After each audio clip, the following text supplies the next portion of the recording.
Hello, everyone, once again, and welcome to the Bible Beyond the Basics podcast. These are your hosts, Bob and Jason. We welcome you. We thank you for listening once again. We thank you for joining in on our discussion. This week, we are on episode 16, and we are discussing a few varied phenomena that we find in the book of Joshua as they're trying to conquer the land. One of the things that happens is in the city of Jericho, the walls fall after hearing horns. And again, later on in another story, we see that the very sun stops. I was talking to one of my daughters the other day, one of her younger ones, and she noted as she looked up that the moon was following her. You know, wherever we went, it seemed to follow along in the car. It just came right along after us. Can we get the sun or the moon to bend to our will, Bob? Is that something that's possible? Well, sure, with your imagination, and if you're don't have a proper understanding of the solar system, it's great. Sure. But yeah. I just love, we have our grandbabies visiting this week, and little Eve is 2 years old and came east to celebrate her birthday on August 7th, and just the imagination that she has, and going out, looking out and seeing the bunnies and the rabbit, and not able to realize bunnies are not the same nature as the bunnies she reads or is read to from her books, and all those stories, and just the imagination of the world around them. I find it just a joy and a fascination. Yeah, how they absolutely. interpret things. But yeah, we're gonna probably. Fred Jones always said, he joked about me. Well, you stepped on my toes this morning with that message, and you got to be careful. Sometimes you can meddle, and sometimes you press a little too hard. We might be pressing a little bit hard on the Bible with the whole concept of what we're dealing with is Moses is dead, Joshua's taken over, and they're moving into the region of Canaan and other territories via the Jordan River, which they're going to cross over from.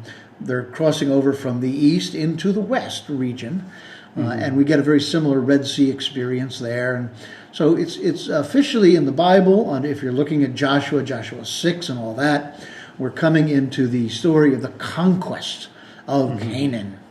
Yeah. And what a story that is. And it's interesting following this biblical narrative because a lot of this is not supported by external evidence that we find archaeologically with the people of Israel coming into these various places. And part of it is how much of this is mythology, how far does mythology go? And what do these stories mean to these various peoples? I read an interesting theory once.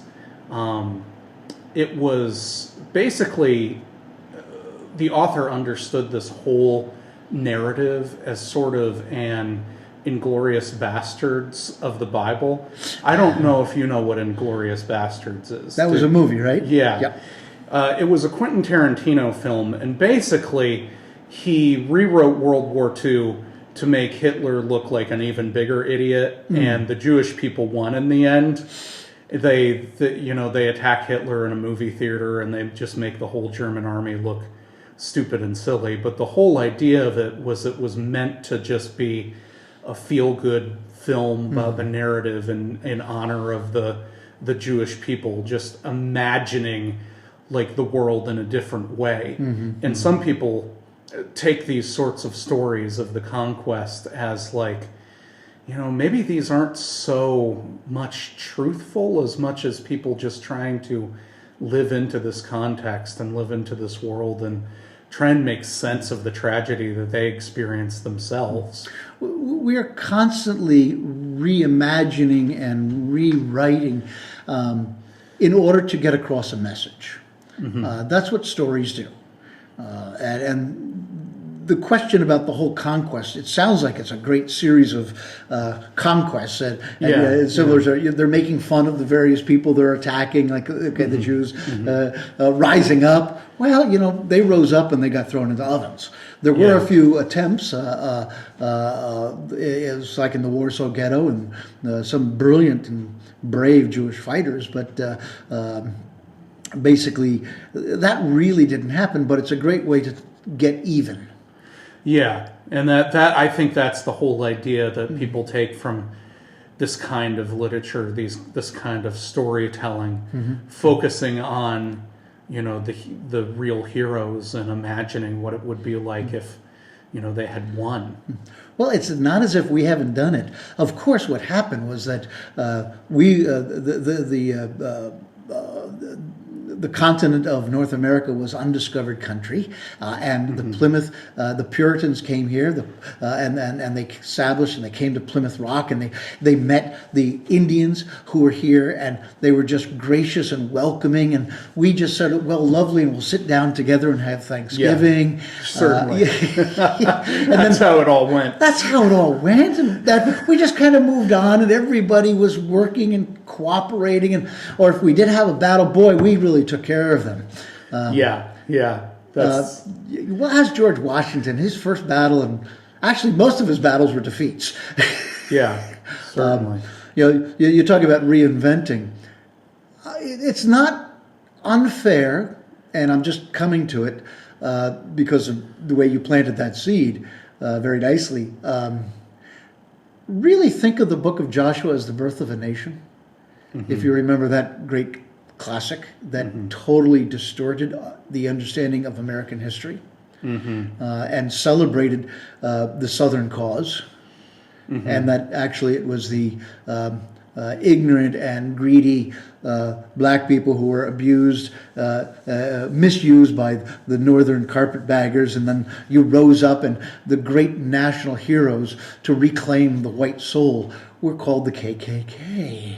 Yeah. And so now we're still doing it with this critical race theory. My gosh, which is a systemic theory about systemic issues that pertain how institutions, which is not being taught in schools. History is being taught in schools when you're allowed to really teach the history. Yeah. I surprised somebody here when I kind of reminded them, we were talking about San Antonio and the Alamo, and I said, number one, the Alamo, Sam Houston didn't want them to fight there. He wanted them to escape because it was stupid. Yeah. It was a lost cause. History is very complicated. And most of the time when we have these historical stories that we hold our hats on, most of them are going to have more complexity than many people are willing to deal with. Layers and layers and layers. Because basically the whole Texas Revolution against Mexico is because Mexico outlawed slavery. And the Texans wanted slaves. And they wanted to be eventually part of the southern United States. The whole thing was a plot and a plan.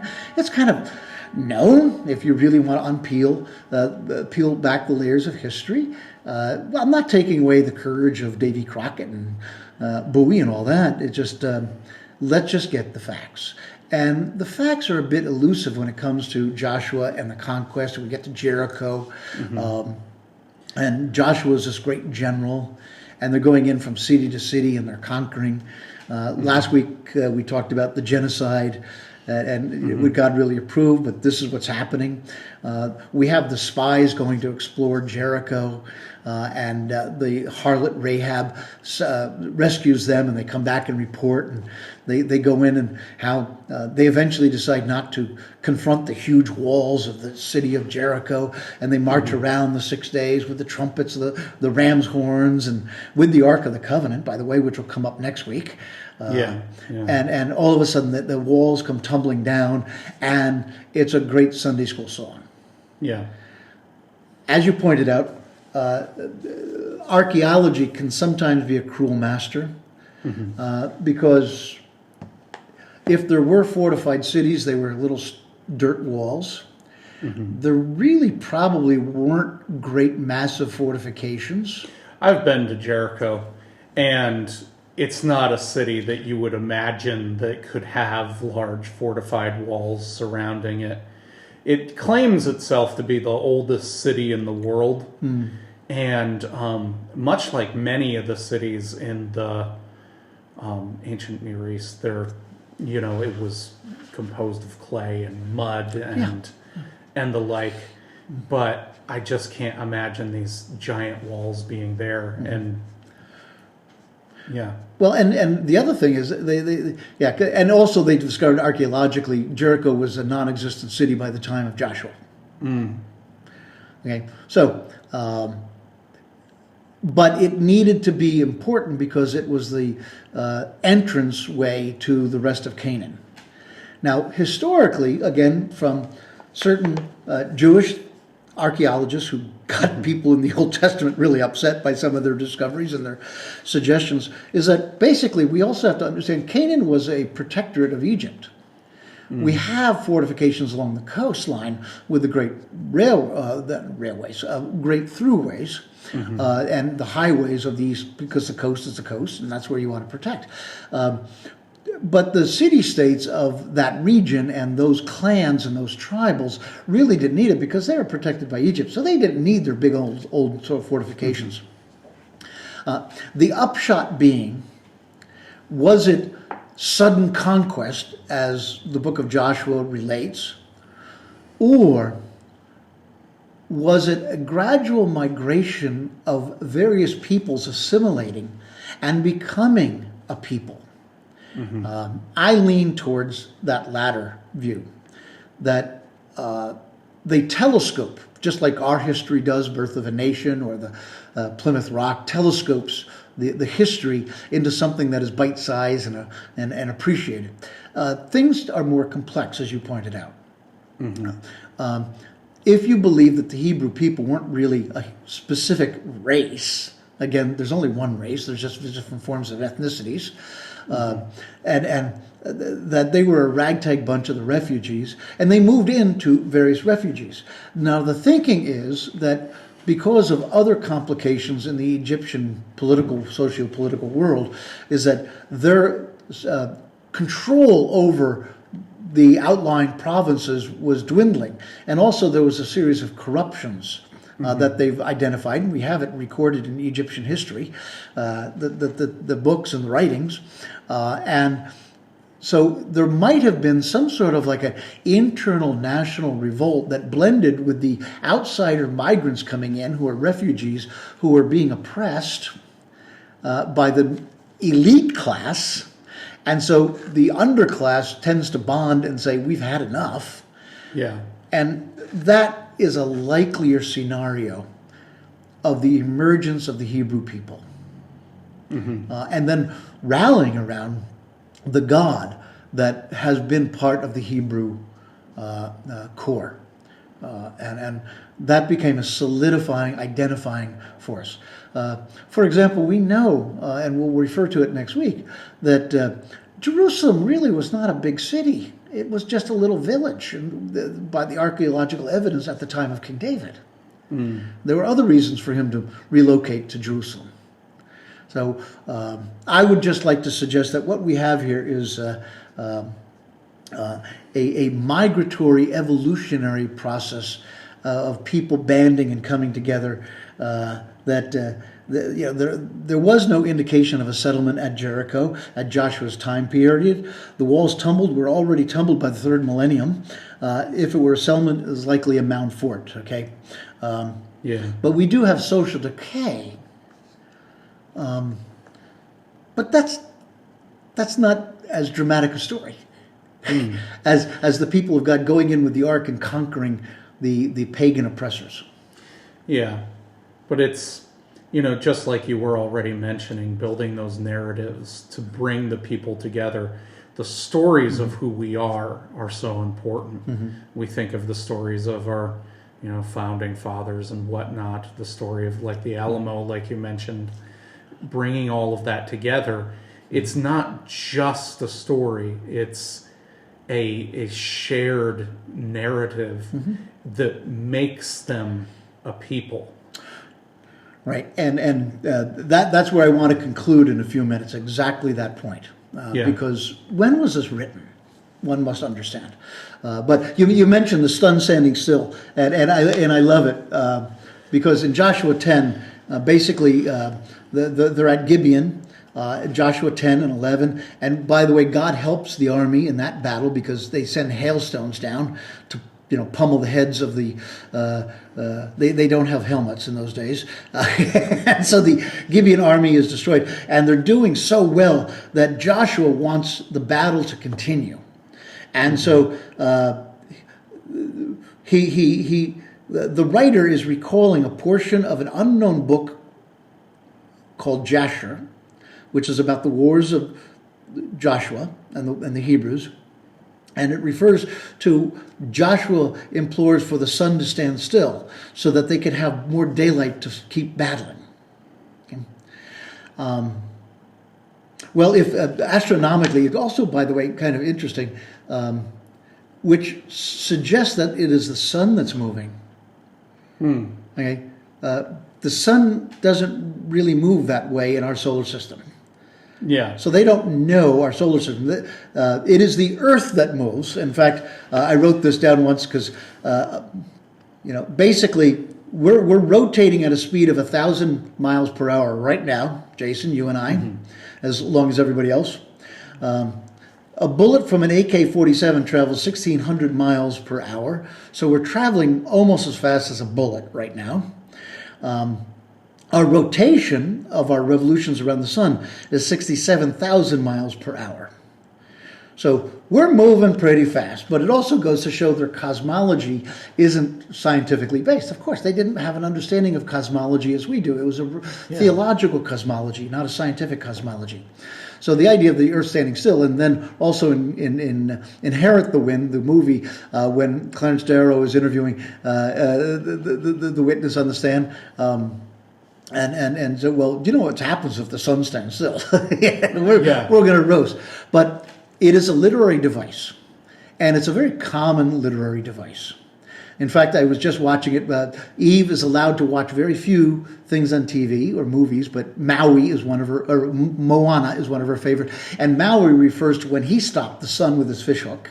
Okay, we have another instance when in the Song of Roland and Roncesvalles, and in Revenge, Charlemagne's army is coming against the Spaniards that defeated the rear guard, Roland, and his great heroic stance.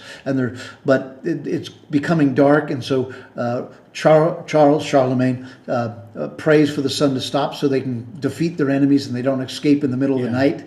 And so the angel stops the sun. You have another instance that I dearly love it when Odysseus finally returns and reunites with his beloved Penelope, and they're enjoying each other after 20 years romantically in the bed that Ulysses carved out of a tree and attached, and they're having fun. And Athena is so pleased, the goddess, which is the patron goddess for Ulysses, extends the night. So Odysseus and Penelope can have more so it's an encounters. ongoing theme. It's an ongoing theme. Narratively. It kind of makes me think about the whole goal has always been, with armies and whatnot, if we just had a little bit more time. And I've been reading recently about the German blitzkriegs. And one of the things that was able to make those successful is they were using a particular drug that allowed them to go days upon days without sleeping. And so they could surround basically an entire city, take the whole city. It didn't matter if it was day or night. And that was how they were able to achieve those victories. And so that's something that, that has always been a goal that we see stated back here. And even the idea of not just the sun standing still, but holding time still as well. It's far more complex. It's like the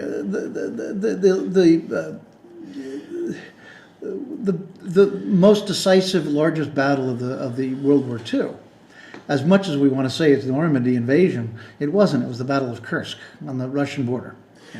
Yeah, the Russians lost like something like 800,000 people, and the Germans lost 200,000. But the Germans were never able to make another offensive move after that point, Right. And at it, least on the Eastern Front. and it depleted the forces that were fighting the Allies in the attack on the France. Now, history is complex. Now, just to encapsulate, we have to understand when this stuff was written. Okay, if Joshua is the time of Moses, the time pre-David, we're talking the millennia before Christ. Okay, in the time of Josiah, who was the king of Judah, and we're talking around 700. So we're talking easily 400 years after Joshua. 400 years. Okay, we're talking we're talking Christopher Columbus time. The difference. And Joshua was trying to reestablish the kingdom of Judah. Isn't it interesting that the territories outlined in the book of Joshua and his conquests established the national borders of the nation of Israel, Judah included, almost identical to the time that Josiah wanted to reclaim the kingdom? It wouldn't be really helpful if you had theological, godly justification for your kingdom. Yeah, sure. So, God's victorious, and it's always interesting how the past is always the golden age. It not necessarily is, but Josiah was trying to reclaim Joshua's glory. Yeah. It's always easier to look back to the incredible things that have happened in your mind, and it's easier to do that than imagine what things could be, I think.